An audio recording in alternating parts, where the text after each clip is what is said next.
Good morning to our audience dial in from Europe, and also a big welcome to our guests who join us from offline. And yeah, and we will start our workshop very shortly. Just waiting for more audience to dial in. So please stay tuned.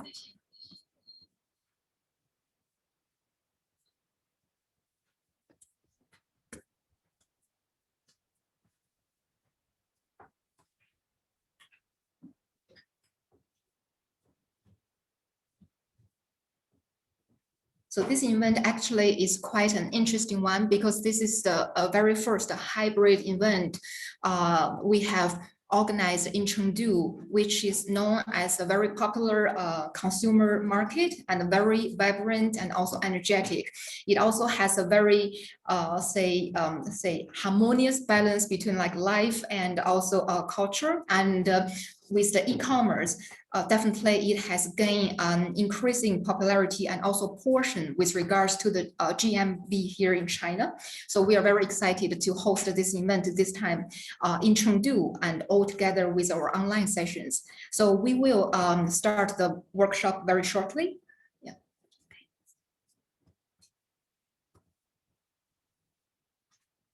Okay, so good morning again to our online audience, and also big welcome to our offline guests. This is Demi from China Britain Business Council. I lead the retail and consumer strategy sector, and we are very excited to host this e-commerce ecosystem report launching together with EU SME Center. So I would like to invite Alessio from EU SME to give us a big welcome and also introduction of who we are and what support we can provide to our EU SMEs. Over to you, Alessio. Thank you, Demi. Thank you, Demi, and good morning to all the participants. As Demi mentioned, I am Alessio. I'm the knowledge coordinator of the EU SME Center, and it's a great pleasure to be here today and to welcome you to this event. As Demi mentioned, this is the first time we go offline to Chengdu. We've been to Southwest China before, but never in Chengdu. We've been in Chongqing before. So I hope that in the future we can come more frequently in that beautiful city that's Chengdu. So today, very briefly, today is about e-commerce, and in particular, we are going to introduce a report that we have recently completed together with CBEC. It's a very comprehensive report and at the same time very practical because it provides a very up-to-date overview of all the steps necessary that SMEs need to do in order to navigate through the e-commerce market in China, but it also gives an overview of cost. It compares different e-commerce platforms, including the lesser known ones such as Xiaohongshu, Pinduoduo, and Kaola. But also it provides a calendar of the main shopping festival. So it's very practical and hands-on. And I think this is the greatest value of this report. This will, in the first part of today's event, we're going to introduce in this report, and then there will be another video presentation reviewing the recent shopping festival on the 18th of June, the 618 shopping festival, which will provide insights on sales data, trends, and so on. Before starting, I would like to say a few words about the USME Center. The USME Center is a project funded by the European Union. It was funded. It has been funded since 2010, and we're already in the third phase. The objective, the purpose of this project is to provide assistance to European small and medium-sized enterprises to export, to do business, and to grow in China. Current phase will end next year in March, and it's implemented by a consortium of 5 European chambers and business organizations in China, of which CBEC is one of them. Since the very beginning, has been one of them. We partner with many entities, government, business agencies, and we have a physical office in Beijing, which is where I am joining. Very shortly, we provide 4 types of services. Next slide, please. Basically, we have a knowledge center. We write reports, guidelines like the one we are introducing today about e-commerce, but we have many more, and there are many more currently being written. So There will be many more to come. We have an advice center, and I will spend a few words on this in the next slide. We have a training center. We organize trainings, workshops on specific aspects, both sectoral, both on specific sectors, but also on horizontal issues such as tax and HR and so on. And we also have an advocacy platform through which we we publish information about upcoming regulations or calls for comments and so on.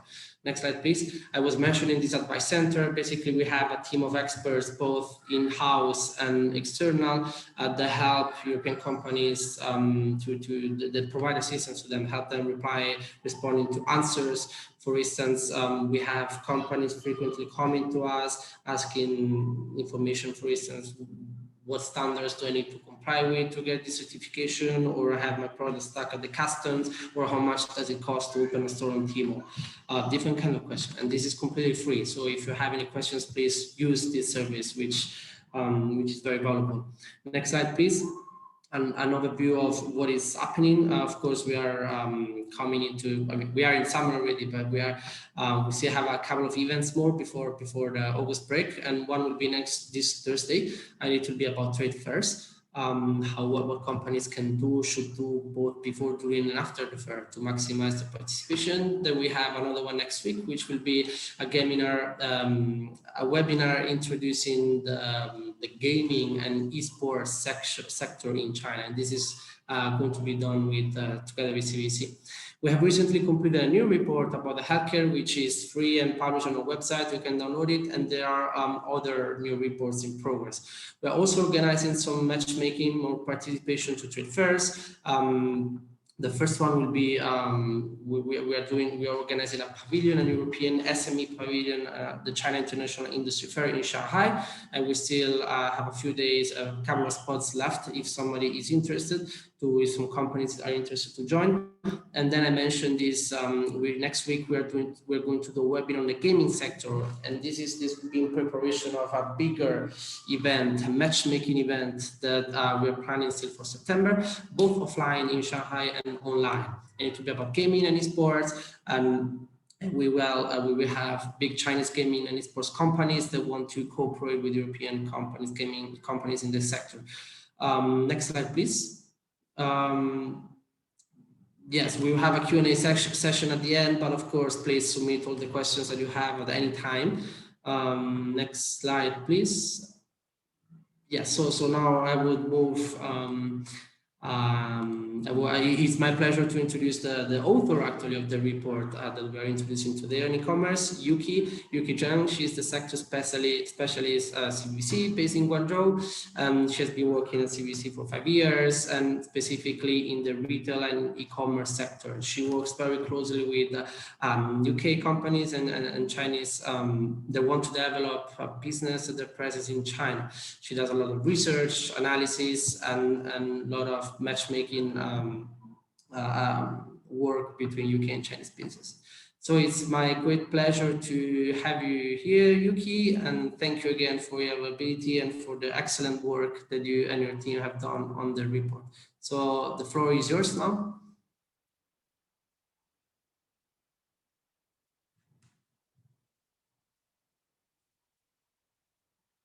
And you're muted, I think. Okay, thank you, Alicio. Yeah, let me firstly share my screen here.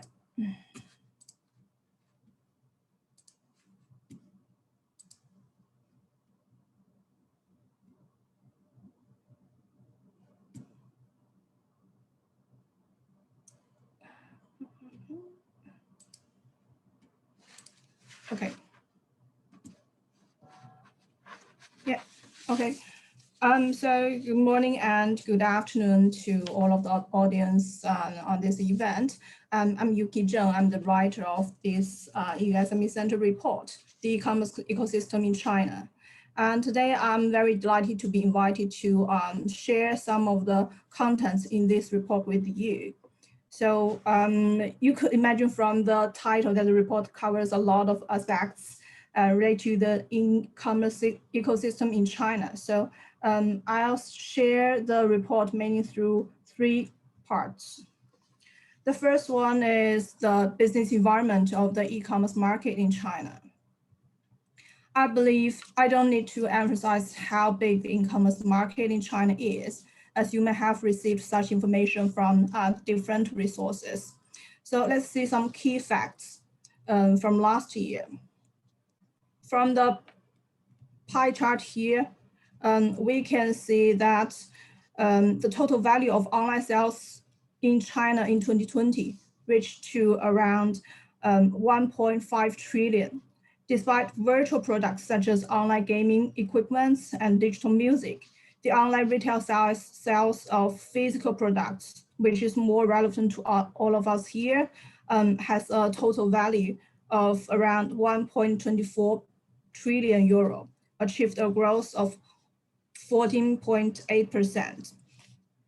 And on the right, we can see some of the product categories that were popular among the online sales last year. And we can see apparel and accessories, daily necessities and electronic home appliances, and audio visual equipment are ranked top 3. Then here we can see the import situation in 2020. We can see from the left that developed countries are still the most popular country of origins from import products. However, the European countries here are not ranked very high compared with other developed countries such as Japan, United States, and South Korea, meaning that we still have a lot of room to expand the market in China. And in terms of the product categories, we can see the situation is different from the overall online sales. Beauty accounts for a large proportion of the overall sales of import products. Together with grain, oil, and food, these two categories account for over half of the import products into China. And then let's look at the product categories that we can see the potential to grow fast or is growing fast already. And the first one is mother and baby care products. The mother and baby market is expanding steadily due to consumption upgrade. The market value of this category is estimated to reach to around 642 billion euro in 2023. Meanwhile, a decreasing birth rate means the parents of children in primary school and above will be the driver of new demand. Among imported mother and baby products, complementary food and milk powders are the two most popular products, while the demand for organic food in particular maintains a rapid growth rate. The sales of personal care products for babies on Tmall Global has also experienced a fast growth. In addition, expected moms and new moms increasingly pay attention to themselves. Imported pregnancy-related supplements, mother skincare products, and postpartum recovery products are seeing fast growth. For example, the cream used to lighten stretch marks, waistband used to avoid too much fat on waist after giving birth to a baby, and also breast pump. The next category is beauty products for men. With the trend of male consumers in China paying more attention to their image, this group of consumers are buying more beauty products. In addition, the average of this group of consumers is falling. The main driver of demand for men's beauty products are consumers born after 1995. Unlike in the past, they are not satisfied by basic skincare products such as facial cleaners and moisture cream. Many now use beauty products with different functions, such as facial masks, cream with anti-aging function, or even cosmetics like eyebrow pencil, foundation, and eyeliner. It is predicted that within the male beauty sector, fragrance and cosmetics will be the two subcategories with the fastest growth in the coming years. The following category is pet care products. China now boasts the world's third largest number of pet owners, with over 100 million pets in Chinese households. Chinese consumers are spending a big amount of money to ensure the health and the well-being of their pets. For instance, consumers even in rural areas have upgraded from home-cooked pet food to ready-made pet food. And demands for products such as food supplements and shampoo keep increase. Other than these, it is also seeing a fast growth in terms of the number of veterinarian clinics and pet care salons. Although the pet caring service market is still not very regulated, which caused some clinics and veterinarians dispense false information to make short-term profits, and pet owners do not know who to trust. This, however, boosts the demand for premium pet products because of the quality assurance. This makes imported pet care products a fast-growing cross-border e-commerce category. The fourth category is the OTC pharmaceuticals. China's OTC pharmaceutical market has been growing at an annual average rate of 17% in recent years, with some analysis expecting it to surpass the US market in size within this decade. This is caused by the encouraging news that approval process for opening drugstores in China to sell Class B OTC drugs has been simplified. I will mention this in the next part. Another beneficial policy is that Beijing have been permitted to import OTC pharmaceutical products through a cross-border e-commerce channel in December 2019, followed by the policy extended to the entire Henan province in May this year. Products in particular demand include medicine for common ailments such as cold medicine for children and adults, medicine for pain relieving, as well as nicotine patches and contact lenses. However, sale of OTC products online had been heavily restricted recently due to the concern about medication safety. On the other hand, companies should pay attention that advertisements for OTC pharmaceutical products are required to state clearly the sentence, "Please follow the instruction," or seek the guidance of a pharmacist when purchasing and using. In addition, there are also significant government restrictions on the advertising of pharmaceutical in general, especially regarding assertive and promised claims of effectiveness and safety in advertising. Some social media platforms restrict content and advertisements for health products, and KOLs may refuse to help promote them as well. The last category I'd like to mention is sports products. The trigger to the demand of sport products is the increasing awareness of the importance of good health, as well as a lack of exercise and a sedentary lifestyle among some Chinese people. More importantly, doing sports and going to gym has been associated with a trendy and positive lifestyle among young people in China. They're willing to spend money on quality sportswear and sports shoes. The year-on-year sales growth of sports products during the 618 festival in 2020 was 34.2% on Tmall and 92.1% on JD.com. While in terms of sportswear and sports shoes, it is estimated that the combined markets for these two product categories will reach to around 49.1 billion euro in 2021. Now, I will share some policy updates in recent years. I won't explain the policies in detail due to time limit. The purpose is to give you an idea about the business environment in the e-commerce market in China. Let's start from the e-commerce law in China. This law came into effect on the 1st of January in 2019. aiming to improve the regulations covering China's e-commerce market.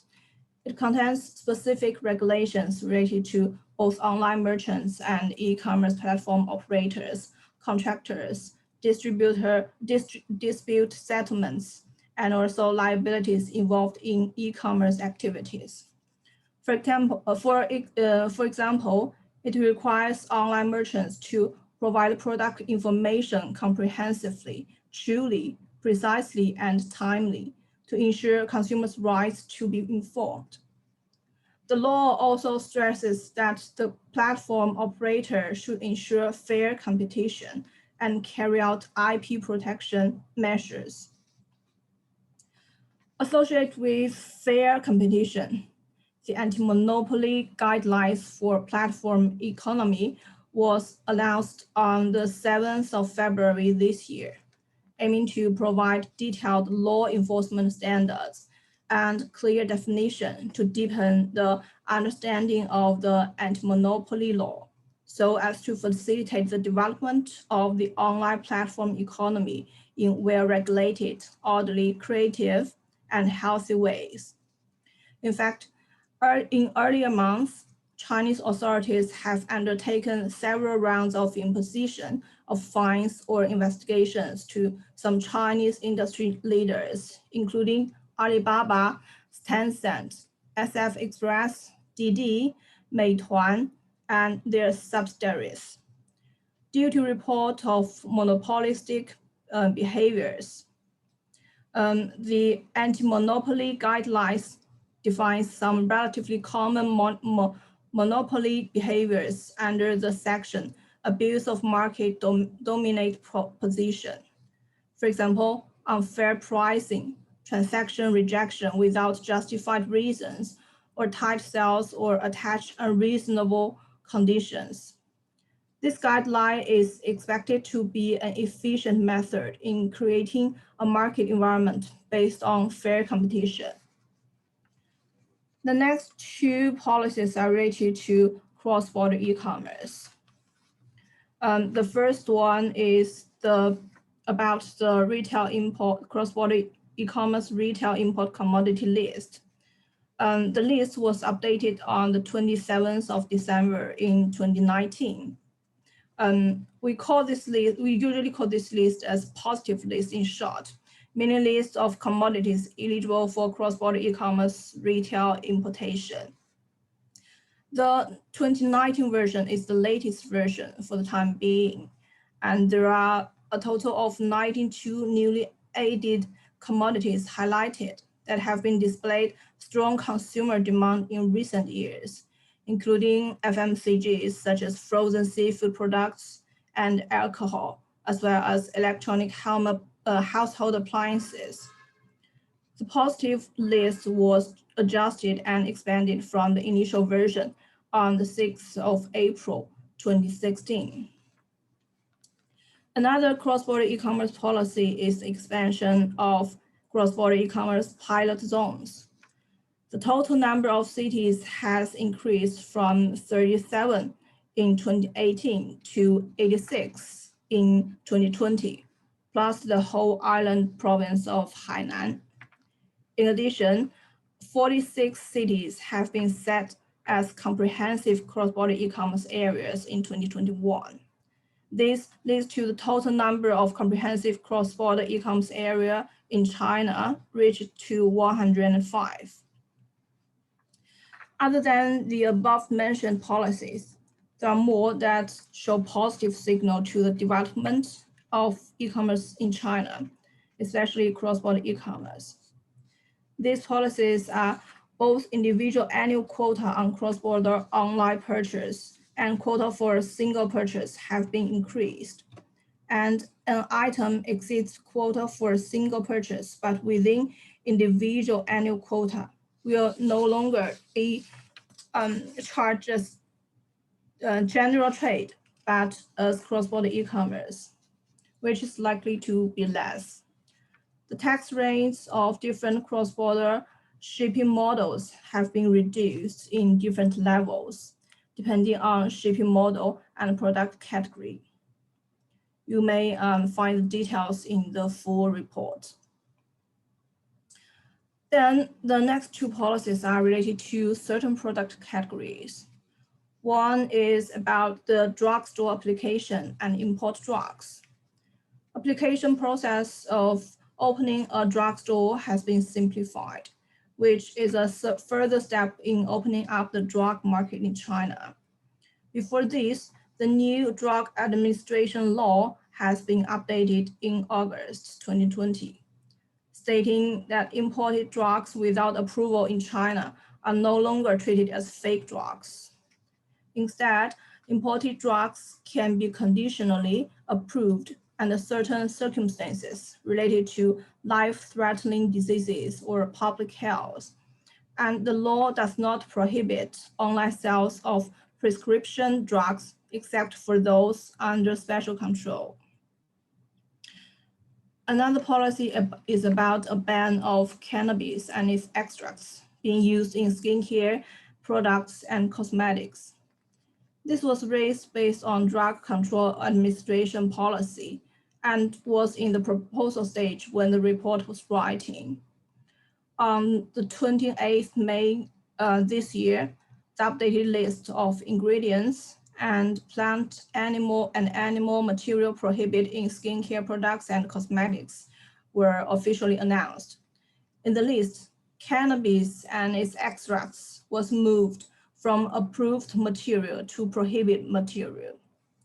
If you would like to see the full list of prohibited ingredients and plant and animal materials, it is available on the National Institution for Food and Drug Control's official website with both Chinese and English version.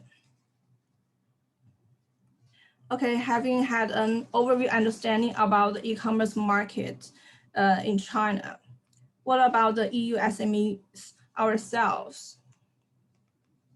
How ready you are to access the Chinese e-commerce market? Here, I divided all the major aspects into several parts. You may have a look and assess by yourself. Have you registered your IP in China? Where do you plan to have the online presence? Do you know how to communicate with Chinese consumers? Which sales channels you have considered to sell your products? What kind of marketing activities to market your brands? Would it be brand seeding on Red, live streaming on Taobao, or KOL and KOC promotion on other channels? How about the operation related to delivery, payments, stock management, and customer services? These are all questions that we need to think about when we decided to enter the Chinese market. And moving to the next part, let's have a look at the key steps of accessing the market, which may answer some of the questions I just mentioned. At the very beginning, when you have the idea of accessing the Chinese market, you should start working on IP registration. Ideally, this needs to be done before you discuss with any potential partners in order to protect yourself from any potential risks related to IP. There are three types of IP registration in China: trademark registration, patent application, and copyright recordal. For trademark registration, China applies a first-to-file principle, meaning the first applicant will be treated as the owner of the trademark. This has caused some problems, and we've seen dispute that wholesalers or distributors register trademark without authorization from foreign brands. This is why I emphasize that companies share register IPs in China as early as possible. Trademark registration can be further divided into national registration and international registration. It's easy to understand the meaning that rights only apply within Chinese territory by national registration, while international registration enables trademark registrations to extend the rights to all member countries of world intellectual property organization, including China. Paper application fee for trademark registration is around 38 euro per category, and each category contains up to 10 products, with a charge of additional 3.8 euro per additional product. Applicant registered trademark online could enjoy a 10% off discount. Then patents are composed of invention patent, utility model patent, and design patents. Patents rights protect inventions from these certain aspects and prevent them to be commercially made, used, distributed, imported, or sold without authorization. Costs for patents application is a bit complicated and varies from over 127 euro to several thousand RMB. Then lastly, the copyright. This is not mandatory in China and it is not that relevant to us here, so I will skip it here. Okay, then when you decide to go to China through e-commerce and you registered your IP, you may look at the sales channels for your products. There are different online sales channels you could choose. I grouped them into two types: traditional e-commerce platforms and social commerce platforms. Traditional e-commerce platforms are online marketplaces such as Tmall, JD.com. There is also one online marketplace that focuses on cross-border e-commerce, which I would like to mention here. It is Kaola. So let's start from Tmall. Many of you may already be very familiar with Tmall. It is a B2C e-commerce platform that was spun off from Taobao, both of which are under Alibaba Group. The Tmall, on Tmall, there are three types of e-stores: brand store, multi-brand seller store, or online flagship store of physical marketplace such as Suning. On Tmall, there are 150,000 brands, with a 31% year-on-year growth of gross merchandise volume. The number of monthly active users on Tmall is over 600 million. Tmall Global is the cross-border e-commerce arm of Tmall with 26,000 brands from 87 countries and regions. Tmall Global has its own section on Tmall's Makes page. Thus, it could benefit from the consumer flow from Tmall. Because of this, when consumers search on Tmall, search results from Tmall Global can also be seen. The fee structure of opening an e-store on Tmall Global is like this. A one-time security deposit range from 6,358 euro to 101,000 and to over 100,000 euro, depending on product category and type of store defined by Tmall Global. Then an annual fee range from 3,816 euro to 7,631 euro. Then a commission fee range from 0.5% to 5% of goods value, plus an Alipay payment fee, which is 1% of each transaction. And next is JD.com. This is another leading B2C online marketplace in China. Although the user base is smaller compared with Tmall, what makes JD.com differentiated from Tmall and other e-commerce platforms is the delivery efficiency. It has an in-house logistics company that handles the last mile delivery, and JD.com has invested heavily on improving the efficiency and automation of order picking and delivery. In addition, JD.com also cooperated with Tencent's Wechat, If you click on the shopping function in the discovery section on WeChat, it directs you directly to Jingxi, an online retail platform focusing on lower tier consumers owned by JD and JD.com's WeChat mini program. Similar as Tmall Global, JD.com has its cross-border e-commerce platform, which is named JD Worldwide, and search results on JD Worldwide can also be seen from search results of JD.com. The fee structure of opening a cross-border e-commerce on JD Worldwide is similar as Tmall Global, including a one-time security deposit, which ranges from $15,000 to $40,000, depends on product category. An annual fee of $1,000.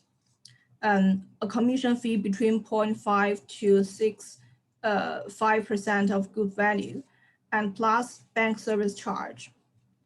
In addition, for flagship stores, there's an additional quality guarantee deposit vary from $5,000 to $30,000. And then Kaola is another e-commerce platform launched in 2015 and was acquired by Alibaba in 2019. As said, Kaola focuses on cross-border e-commerce, so the consumer base is smaller than the platforms with all category products such as Tmall and JD.com. However, they are more knowledgeable about cross-border e-commerce. Plus, Kaola purchases most of inventory in bulk using a B2B2C model. So it secures low prices and pass on savings to the end customer. Both factors are likely to make consumers of Kaola a higher loyalty to this platform, and consumers of Kaola include premium customers such as Daigou sellers and upper middle class parents in first and second tier cities. The fee structure for running a store on Kaola is relatively simple. It requires a one-time deposit of $15,000 plus a commission fee between 0.6% to 15% of goods value, depending on product category. Okay, now I'm going to introduce 3 booming platforms. These platforms are not new. Actually, they are already the leading players in their respective fields. However, they started their own e-commerce business until recent years and have formed the new business model of social commerce. So we also call these platforms as social commerce platforms. The first one is WeChat and WeChat program. We all know that WeChat starts from an instant message application and later developed to a powerful multifunctional application. WeChat mini program, which was launched in 2017, is actually a tool within the WeChat ecosystem to make the function come true. For the e-commerce industry, it enables a closed loop transaction in which a WeChat user starts with brand discovery on a company's WeChat public account and progresses through product research and ordering on WeChat mini program without having to leave WeChat or download a separate app. Then finally, the user completes payment using WeChat Pay. On WeChat, it combines content with commerce, and companies can benefit from billion-plus active user base on WeChat. Red, also known as Little Red Book, is a content community and also an e-commerce platform. Users post Pinterest-like posts that contain images, videos, and text contents, and can choose to add a button linking the products mentioned in the posts to Red's e-commerce platform. Users can publish comments under each post. As for brands, they can set up official Red accounts and publish contents. Other user posts tagging the brands can be aggregated. This platform is also a popular place for influencer marketing. Many brands hire KOLs to post about their products and many KOCs post products reviews on their Red accounts. It also worth mentioning that Red is a mobile-only platform application, and its user base is primarily young female, so as that the posts related to skincare, cosmetics, and clothing on Red accounts for a large proportion. Douyin, with name TikTok outside of China, was originally a short video platform, and now with over 58 million monthly active users. Users swipe up and down on the main interface to watch different short videos recommended by the platform, or users can choose to watch videos posted by accounts they follow only. Douyin began incorporating e-commerce functions since the end of 2018. At that time, it simply linked its videos to Taobao items that its users can purchase products without leaving the application. Since last year, Douyin decided to invest heavily in the e-commerce business and support e-merchants on its platform. New brands may take this opportunity to take part in the schemes initiated by Douyin and increase brand exposure. In addition, Douyin allows brands to set up official accounts and purchase advertisements, which could help on brand and product discovery. Fees for operating the e-commerce business on these social platforms are quite different. Companies need to pay special attention on Wechat mini program, as what listed here is only the cost for the platform. You need to spend a separate amount of money to develop the mini program on Wechat by yourself. Other than selecting the right sales channels, selecting right partners is of the same importance. We can see from the picture that there are many roles throughout different stages of the e-commerce ecosystem in China. Importers and distributors are the key trade partners for international brands in China. Importers provide trade compliance consultation and customers clearance support to international brands, ensuring products can be imported into China legitimately, while distributors work to roll out the sales network in the market, either online, offline, or both. In fact, now many partners work with brands with a mixture of roles. For instance, in importance, an importer is also a distributor or vice versa. And since importers and distributors have been working in the e-commerce market for a long time, they may also have resources about marketing partners, logistic partners, and TPs. This is definitely a good thing to international brands, as this is more convenient to streamline the communications. There are also cases that brands handle the international shipping by themselves. This is another case. We have discussed this in the report, and I'll skip here. So on top of the traditional roles of importers and distributors, many trade partners also offer in-market trade support services, such as warehousing, and can present brands to exhibit at leading industrial trade shows in China. Here, we should know that many distributors and importers in China now require exclusivity in partnership agreements with a brand or a product line, usually for around 5 years. These companies may take on more responsibilities for brand marketing and after-sales service upon agreement. It is good to have an industry expert to support brands' growth in China, but the distribution and marketing capacity of a chosen partner will likely have a significant impact on a brand's success in China.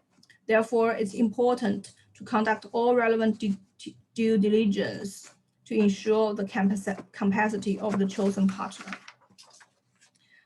Retailers in e-commerce can be online distributors or chain store operators. Sometimes those e-commerce platforms also act as retailers on their own platform.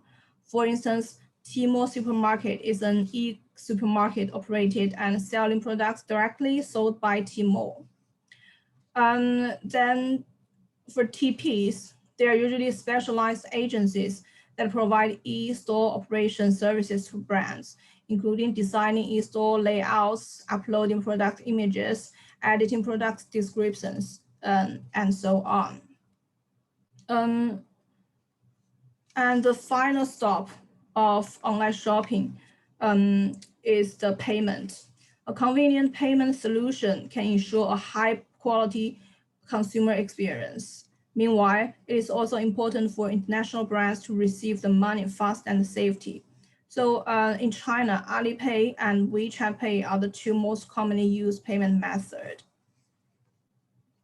Then it is about digital marketing. It is important to involve a digital marketing agency at an early age to mapping out the overall marketing strategy for a brand. And most importantly, some of the marketing agencies can have the big data analysis to analyze consumers' purchasing behaviors and preferences so as to design interaction activities and optimize in-store home pages and product description pages, which could increase the consumer experience. And then next is about the logistics rules. And due to time limit, I will not introduce these parts in details. So generally, it is through general trade or through cross-border e-commerce trade. And the difference is about where to store the goods for cross-border e-commerce shipping. Either it is stored in a place near the China port, or it is stored in a warehouse in the free trade zone. And lastly is about how to promote your products in China. Here we can see there are some platforms that we can use to do marketing, either brand seeding or live streaming. And here it is a table of key dates that we can use to plan marketing and promotional activities. So we can see here, other than 618 and double 11, there are still a lot of opportunities for us to do marketing and promotional activities. For example, the Women's Day, the 520, which is I love you in Chinese. The pronunciation is similar to I love you in Chinese, and also the double 12. And you may find this table in the report. And lastly, I would like to share a case study about a successful marketing campaign. This is initiated by the China-Britain Business Council, and it was planned the first session in April 2020. This is actually an live streaming event. So we have cooperated with two KOLs on live streaming with two live streaming hosts, Ahua and another celebrity KOL, Jie. We organized several sessions of live streaming, and then we also invite British government to do endorsement. For example, in the live streaming session in the Jie studio, we invited Chris Wood, the British Consul General Shanghai, taking part in a Q&A session. All of these sessions are quite successful, and we achieved not only the consumer flow, but also a successful revenue for products. For example, in the recent live streaming session on the 23rd April this year, we cooperated with celebrity KOL Wen Yi and generated over 31,000 euro in direct sales for participating brands. Yeah, okay, that's all from me. And yeah, if you have any questions, please feel free to contact me or either Demi after this session, and you can also email us. Thank you.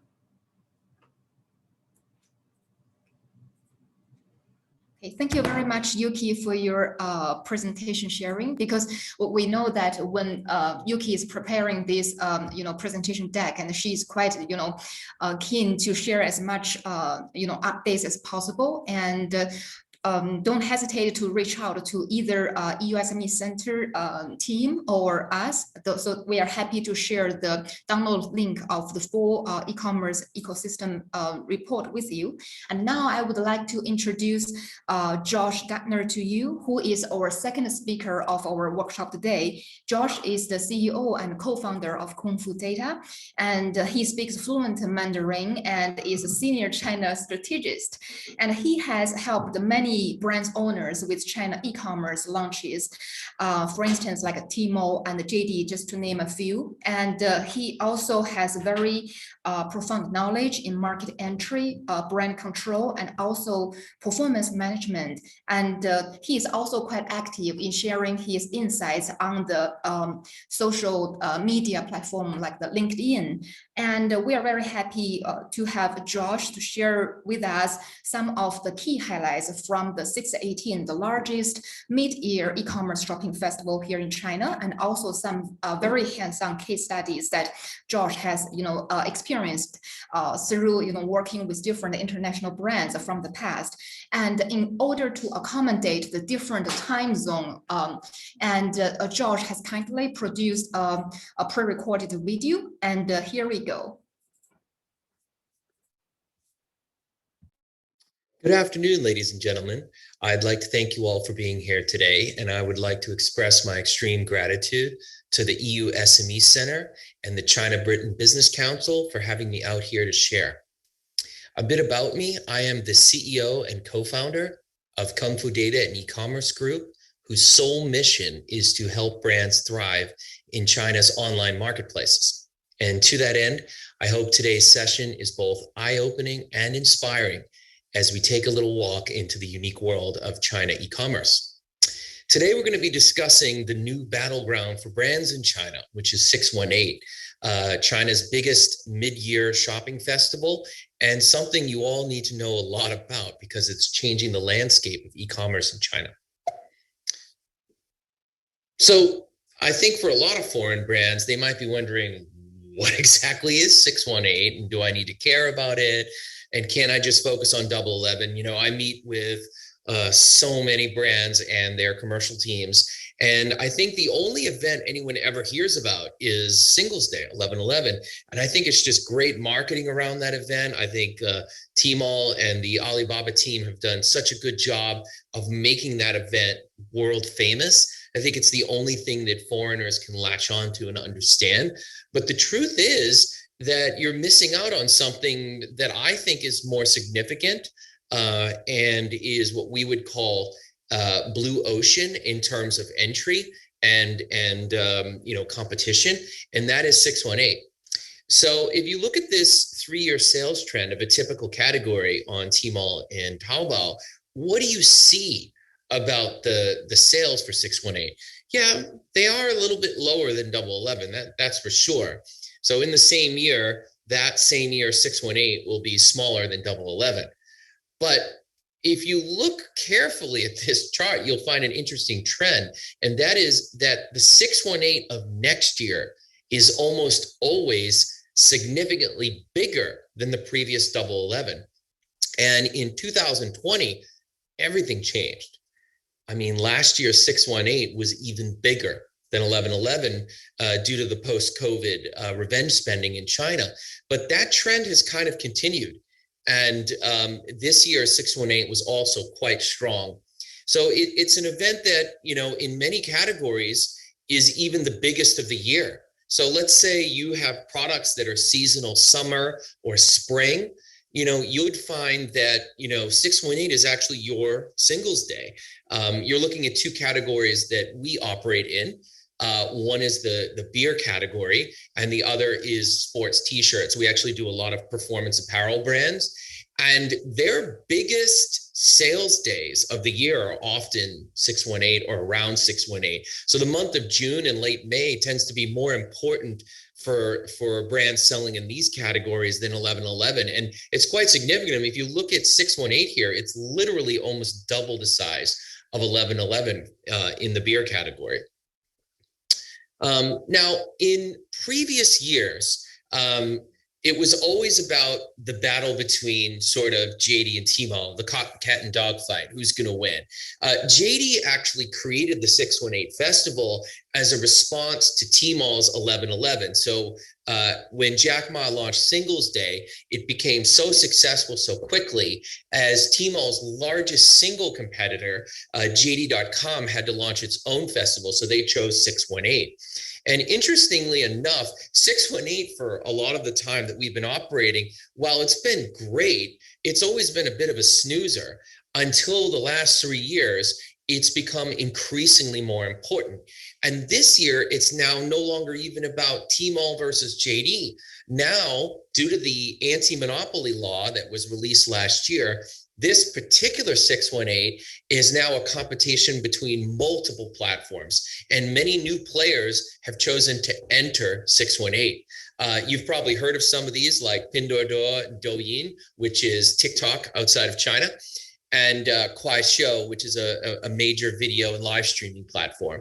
And with the entry of these other platforms into the game, I think going forward, you're going to see a very similar trend in Singles Day and similar growth around these new entrants with very special technology and their own unique pull for participating in a fun shopping event like 618. And like I said, it is a battle. I mean, if you look at Tmall, they have increased their share of the event over the last few years and have become sort of the pioneers of new brand launches before and during 618. So Tmall is launching brands, obviously, for 1111. But one of the things I can tell the folks listening here is when someone asks me, when's the ideal time to launch a Tmall or a JD store, I always tell them, December or January. Not because it's convenient to the end of the year, but actually it's because it gives you enough time to ramp up and do testing and get your store with proper scores so that you can participate in 618. And if you do well in 618, it's almost always predictive of a very strong fall. So we love 618 over here at Kung Fu Data because we can create sort of momentum, a halo effect of performance that carries right through into the summer and into the invitations to join 1111. So almost every brand that has a very successful 618 under our management will always get invited to 1111 that same year, and they also tend to outperform the other brands that don't get invited. So it's something that I would not only take seriously, but note that Tmall itself is pouring tons of resources into the launch of new brands that are doing millions of RMB in their first debut on the event, and helping them drive sort of their success going forward into the big fall season. So you're getting multiple levels of support, not just during your launch, but also in terms of performance and as a halo for the fall. So I think it's something to seriously consider. Of course, JD is still very big. It's their event, obviously, and there's a lot of growth there. Pinduoduo this year, interestingly enough, was pretty low key. And so they had introduced this subsidy program a few years ago, and they're kind of just running the same playbook.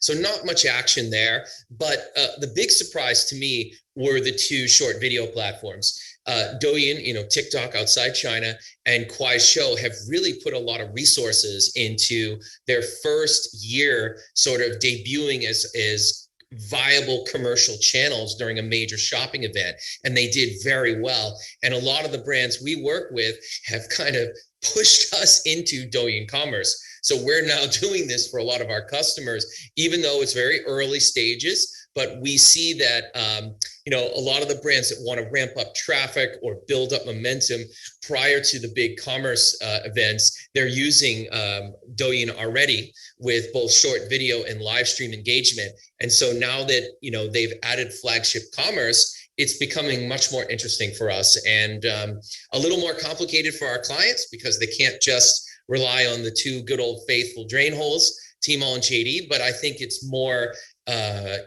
long term, it's probably better for the ecosystem that there are more than two channels to sell through. Also, as part of this event, you have these galas. They're major events. The Alibaba ecosystem includes Suning as listed here, and you'll see that they had their own event, and Tmall and JD and Kuaishou. So everyone running these, what we would consider a live party, right? A giant festival. And trying to make a big show of participation. And I think the level of engagement and the kind of entertainment that you can be a part of during 618, it's not only similar to 1111, it makes China's shopping festivals quite unique. It's less about, getting a discount like you would in Black Friday and more about an experience as a community and competing for prizes and trying to win things and engaging with all your favorite brands and influencers all in one night. And there's lots of music and entertainment and fun. So it's really an interesting experience. And 618, as I've showed you before on these slides, it's not only big and getting bigger in many categories. It is, Singles Day, and it is a great platform to launch a brand and to start really building up momentum as you grow into the fall. So as mentioned previously, 618 is a debut stage for new brands. This is a trend that's been happening. You can see here, it's very, very recent. A lot of new brands, achieving #1 in category used to be quite hard. So a brand that hasn't been in China yet or a new brand to the market, trying to participate in this event and win category market share has been kind of hard until recently. But I think China's Gen Z population, even Gen Alpha, is starting to drive consumption with their parents and themselves and really kind of pushing people towards new and unique and fresh. And there's a more openness, a willingness to experiment with and try out these new brands. And, I love to say this, but, we don't have that many brands in our portfolio. We have, 27 stores between the platforms. But what's interesting is, I would say how many of our brands, at least 8 or 9 of those stores are new in the last year, and all of them are on this list. They're part of this 755, hitting 1 million RMB on Tmall. And I have to say, it's less about the brand power itself, which is important, but the way Tmall has supported this new brand growth and these new brand launches, integrating marketing and influence from both in-platform and out in community content has made this transition possible. And Chinese consumers, of course, are very adaptive and open. So as you can see, this growth engine continues. And of course, almost 500 new brands became category leaders during the June festival. This is true whether you're domestic or cross-border. So the cross-border exception is not the case. In this particular launch cycle, cross-border brands were equally successful as domestic brands in terms of new brand launches and seeing the same kind of growth.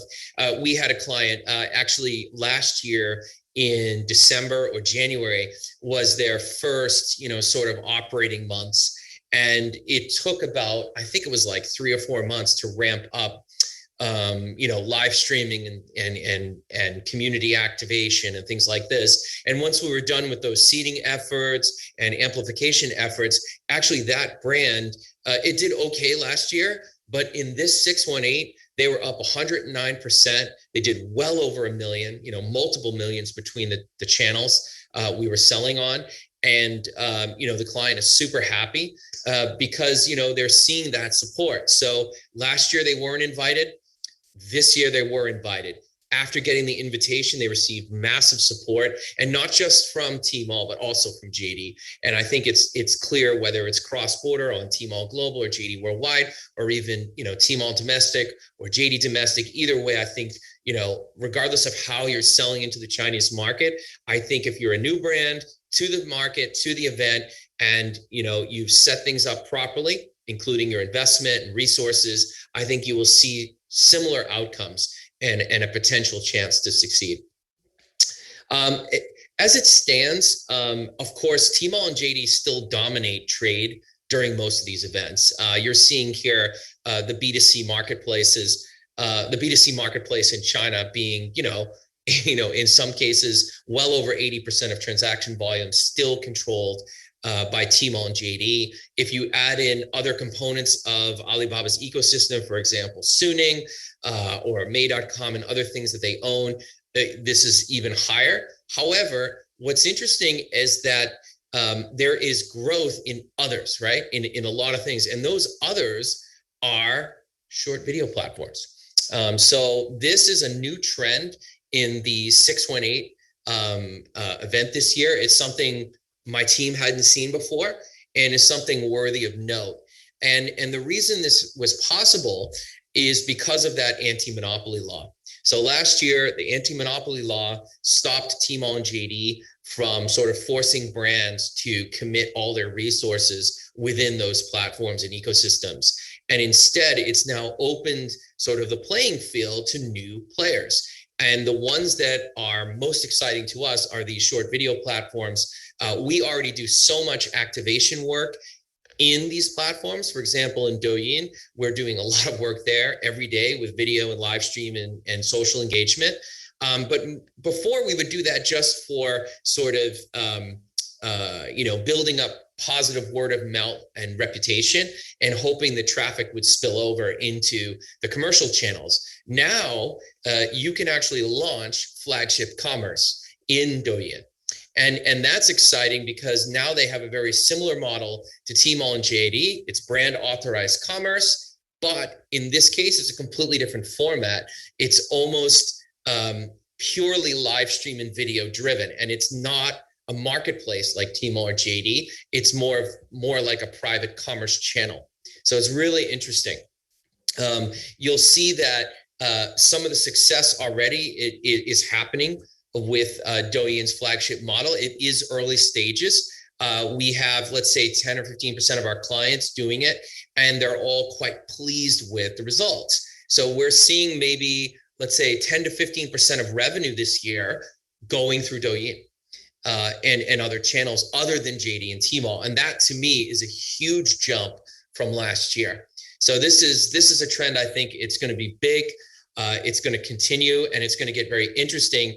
As an operator in these in the marketplaces, it's actually a different feeling and even sort of a completely different experience for the consumer within Douyin, going to a flagship to buy versus going into a marketplace like Taobao or JD and searching and finding things. So it's a totally different experience, and I think just based on the initial results, I would say that a lot of consumers are going to choose sort of the live commerce or this video sort of environment, this live environment for purchase over other experiences. So they may even skip marketplace and go from engagement directly to commerce. And I think that is really cool for brands that are active in entertaining their consumers and in producing a lot of assets and content that consumers love.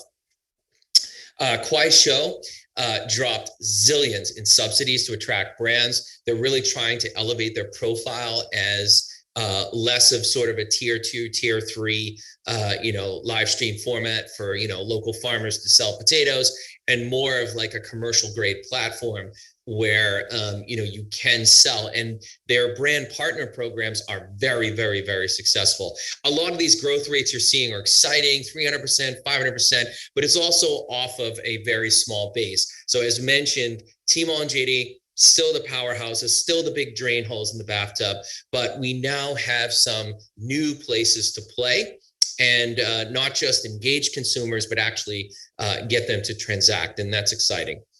The second biggest trend of this year, I think, is the importance of brand run live stream. Now, this started last year, at least with us.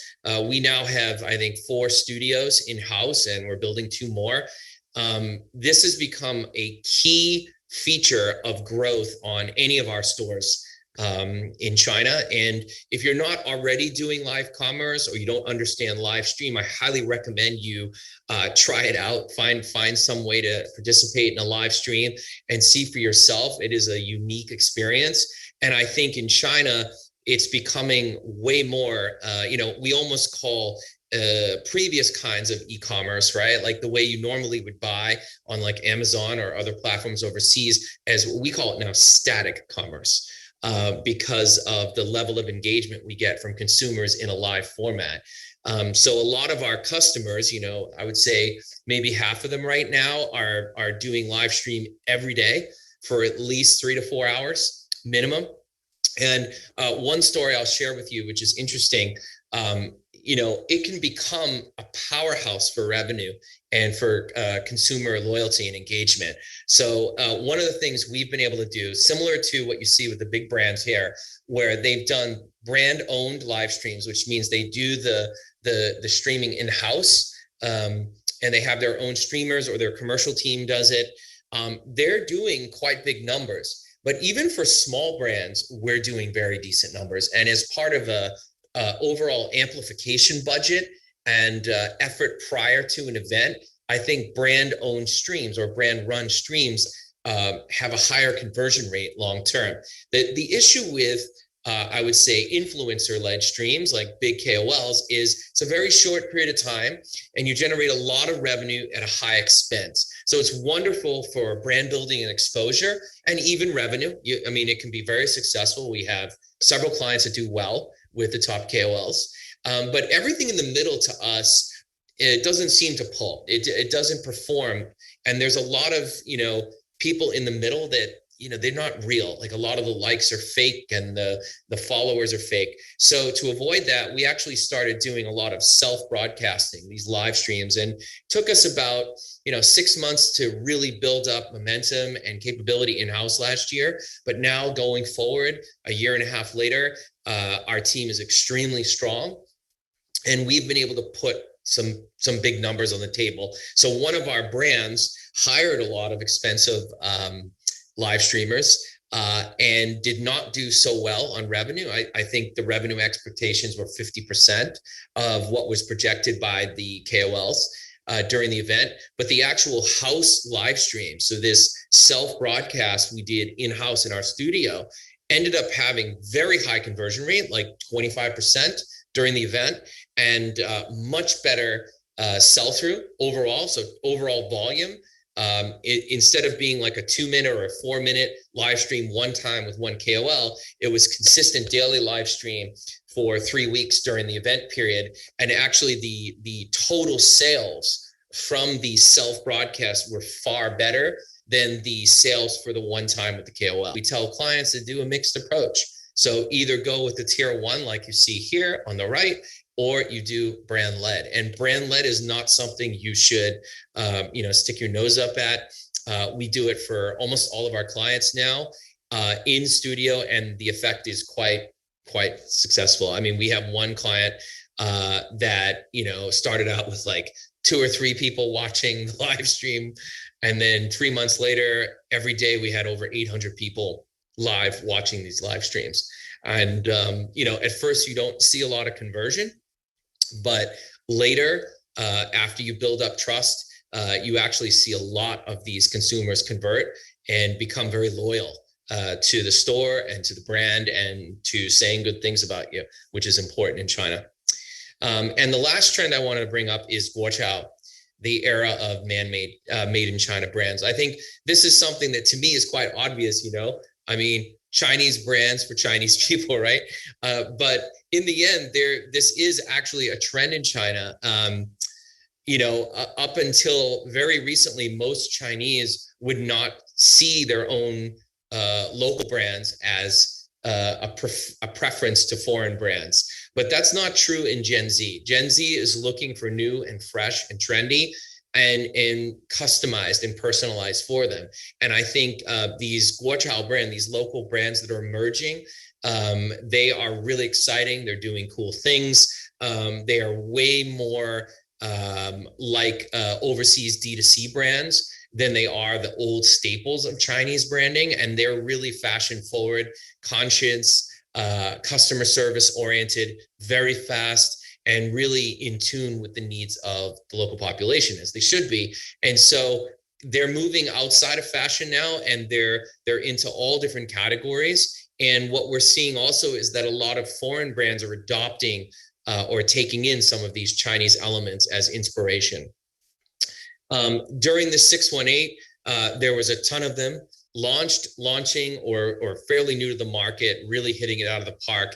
And notice that they're focused in very niche categories. And I think that's interesting because, you know, the Guochao phenomena is really about niche marketing. It's about picking a big category and finding a very small, interesting way to enter it, where you have a defendable position and scaling very rapidly, like going all in on it and make it as big and as fast as you can.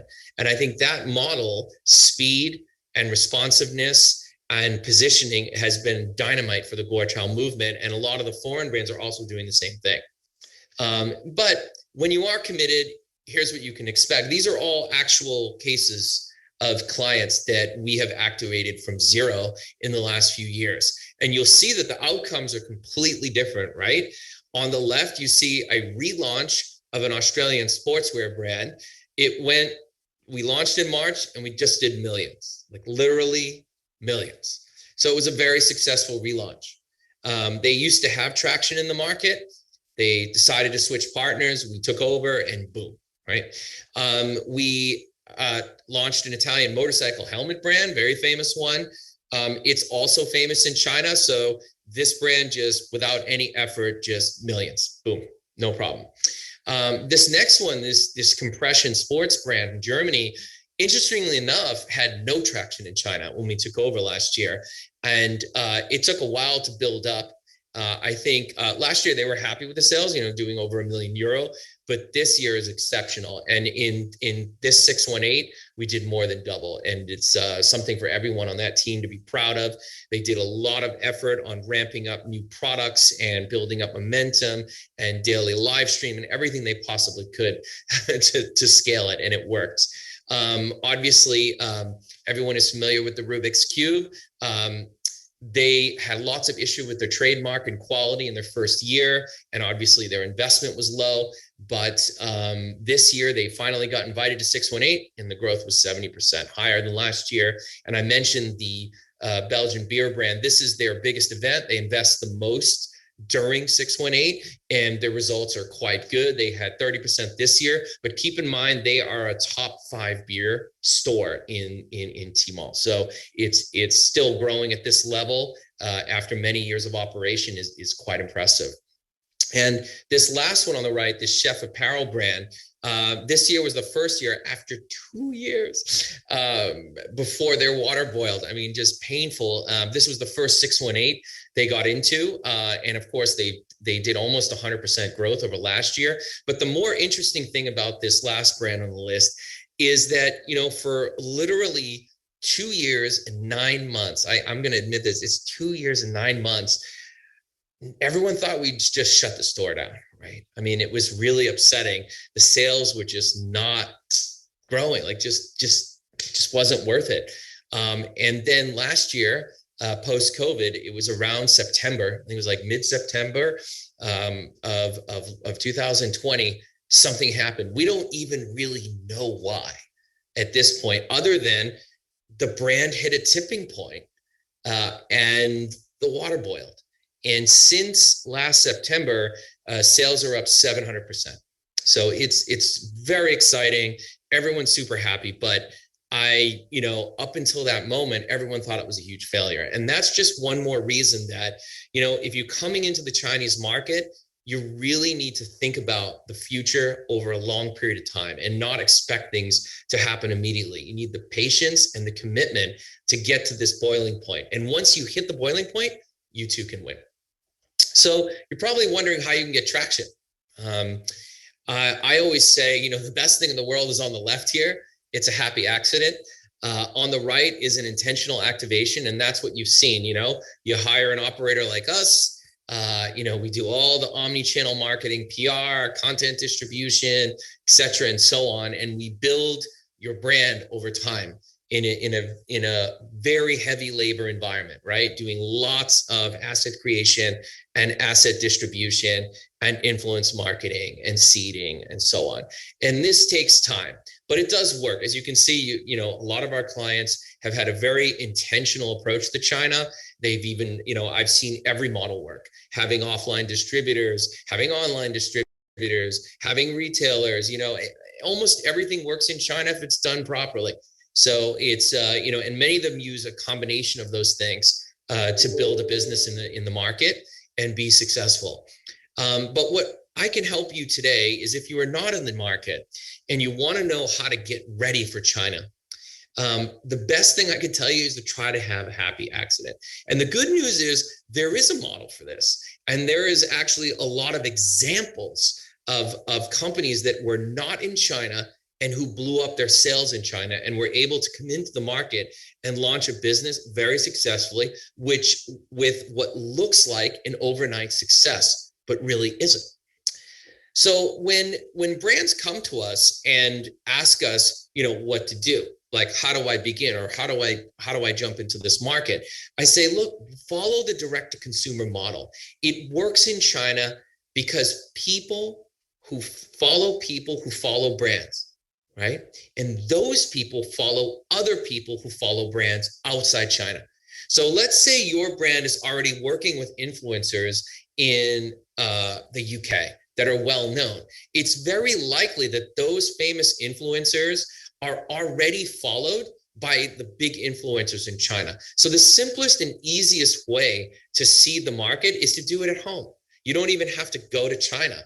You can just build a following and invest in sort of influence and community outside China that is followed by the influencers in community inside China. And that's really not too hard, right? If you don't know who to target or how, hire an intern. There's like 1 million college students who are very familiar with the Chinese market, who would be happy to come on board, or a cool brand if you have one, and help you with this. I mean, it's very simple desktop research, and it can literally create an overnight success. We have a client that's very similar to Allbirds. It's a D2C brand from the US, and they literally know nothing about China. I mean, they still use FedEx to ship us products, which is insane, right?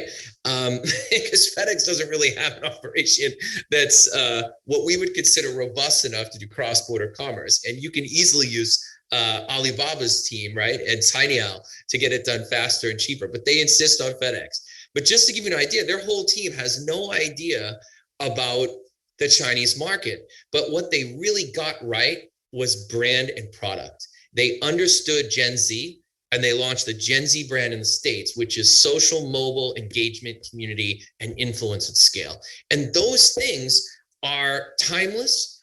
And in some ways, they apply more to China than any other market, because the Chinese market, at least the consumers that are going to buy your brands, most likely are tier 1 and tier 2 city consumers that have more disposable income, that are white collar, that have the money to invest in a foreign brand for themselves, or sort of like an upgrade or a personal treat. And I think knowing that, you guys have to get your branding and your activation right at home before you come here. And you have to do the things that I've mentioned, including but not limited to seeding with influence and community outside China that's followed by community inside China. And that same brand who knew nothing about it, they happen to become a vitamin that the Kardashian family, in particular Kylie Jenner and Kim, love and use. And that set them on a course, that fame, to spread and spill straight into the Chinese market. I have another potential client from the UK who actually, for their USA campaigns, their USA influence campaigns on TikTok, use a Chinese woman who lives in Texas, who is has a huge following in North America and even in Europe, but particularly in North America. She is a native Chinese, but she immigrated to the States and went to college and then became a KOL in YouTube, in Facebook and Insta, and eventually in TikTok and Douyin. So she's got cross-channel viability. And so we found out when we were talking to them that they were using this influencer, and we wanted to know how effective she was, given that she's Chinese in the US market. Apparently she was one of their most productive. So it can be as simple as that. And if that client decides to go with us, the first thing we're going to do is have them seed with her and a few other people like her that love their brand, because it's immediate. We can spill that content and all of that love straight across into her other channels. And she's got, I believe, 5.5 million followers in China as is. So food for thought. Last but not least, when people come to us, right, they always have a list of things they worry about. And you're looking at all of it, right? The budget, the model, the market research. Oh, we need product and inventory and strategy and a local team and a local partner and this and that. And I literally could throw all those things out. There's always this glaring missing piece in everyone's China plan. And I don't know why it's always missing, but it's something that it's given almost as an afterthought. Or, when I look at the percentage of what they're going to invest in the project, and I look at what's dedicated to this, I am shocked at how little they care or how little this, impacts their thinking when thinking about a major commercial launch in the Chinese market. And that's brand strength, right? That is activation level. It's how well known you are in the market. So if you guys want to win in China, it's very simple. Invest everything you can reasonably into resonance, into brand strength, into activation level in the market, into getting consumers to talk positively about your brand. And you too can have a success in the Chinese market. Thank you very much.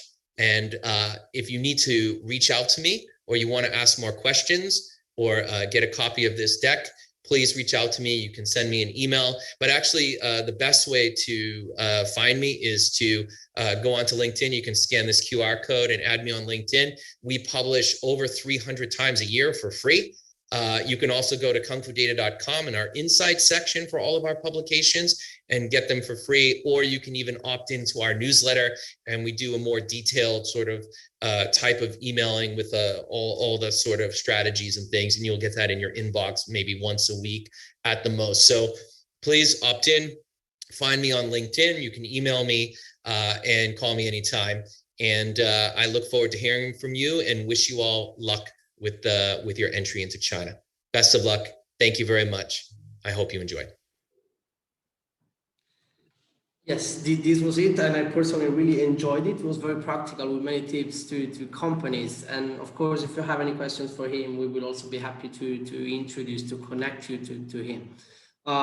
We are running a bit out of time, so I will start with the questions. We have a couple of questions from the online audience. The first one: should I still register my trademark in China if I am exporting through the cross-border e-commerce channel? First question to Yuki.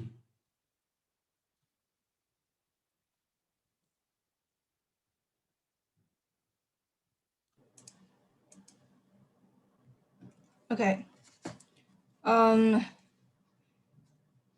Through cross-border e-commerce channel, yes. The short answer is yes. Regardless what kind of the way you import your products to China, it is also required to register your trademark in China, because the Chinese trademark or IP system is different from the other countries. You have to register in China, no matter whether you have registered in other countries. Yeah, so the answer is yes. And the other point that I would like to mention here is that if you are register the national trademark, you need to register it through a Chinese entity, which means if you have not registered your company in China, you have to authorize to for example, trademark registration agency in China to do this for you. Or alternatively, you can also authorize to your distributor in China who can do this for you. Thank you, Yuki.